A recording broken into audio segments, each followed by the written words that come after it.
মৌচাকের ভেতরে মধু আর উষ্ণতার হাতছানি প্রায় ছোট ইঁদুর, টিকটিকি এমনকি পাখিদেরও আকর্ষণ করে।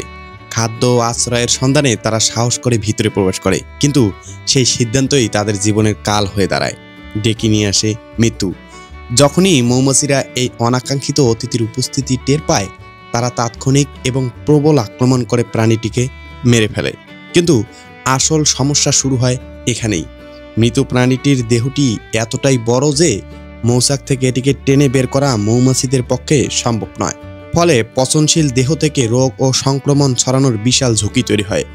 আর ঠিক এই পরিস্থিতিতেই মৌমাছিরা তাদের জন্মগত বিস্ময়কর বুদ্ধিমত্তার পরিচয় দেয়।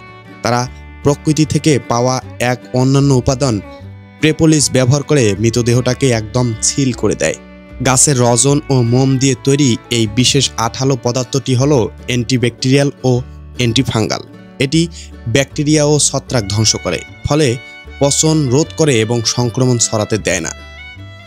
এটি জল ও আর্দ্রতা প্রবেশ করতেও দেয় না, ফলে মৃতদেহটি শুকিয়ে যায় এবং দীর্ঘদিন অক্ষত থাকে। এটি একটি নিখুঁত আঠালো সিলের মতো কাজ করে, যা মৃতদেহকে বায়ুরোধীভাবে মুড়ে দেয় এবং মৌচাকের পরিবেশ শৃঙ্খল বজায় রাখে। মৌমাছিরা মৃতদেহকে এই প্রোপোলিস দিয়ে সম্পূর্ণ মুড়ে ফেলে, তাকে পরিণত করে এক নিরাপদ গন্ধহীন মমিকৃত বস্তুতে। ফলে মৌচাকের ভেতরের পরিবেশ থাকে সংক্রমণ মুক্ত, পরিচ্ছন্ন এবং সুশৃঙ্খল। এটি কেবল কোনো যুক্তি বা চিন্তা নয়, এটি হলো এক স্বর্গীয় স্বভাব, এক অদৃশ্য জ্ঞান যা এই ক্ষুদ্র প্রাণীগুলোকে তাদের বাসস্থান ও পবিত্রতা রক্ষায় পরিচালিত করে। অতএব তোমরা তোমাদের রবের কোন কোন নিয়ামতকে অস্বীকার করবে? সূরা আর রহমান।